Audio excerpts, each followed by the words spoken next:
Assalomu alaykum muxlislarimiz. Mana kimga shunaqa shiringina quyonchilik kerak bo'lsa, bemalol zakaz qilaverasizlar. Bu quyonlarimiz Xudo xolisa Qashqadaryoga ketyapti. Yangi biznes boshlamoqchi ekanlar.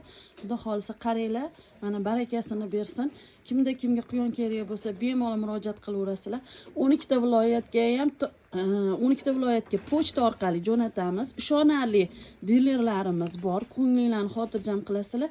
Chiroyli qilib uylarga yetkazib beramiz. Qolgan Toshkent viloyatlarga hamma joylarga Yandex orqali chiqartirib beramiz. Sotganga ham barakasini bersin, olganga ham barakasini bersin. Kim quyonchilikni o'rganmoqchi bo'lsa, murojaat qilinglar. Polni quyon sirlarini o'rgatamiz. Quyondan daromad olish zo'r. Har doim barakali jonivor. Xudo xolisa sizlar ham boqsanglar kam bo'lmaysizlar. Mana shunaqa ko'zinglarni quvnatib, shirindan shakar bolalaringizga, sovg'aga ham olib bersanglar bo'ladi. Sevgilinglarga ham olib bersanglar bo'ladi.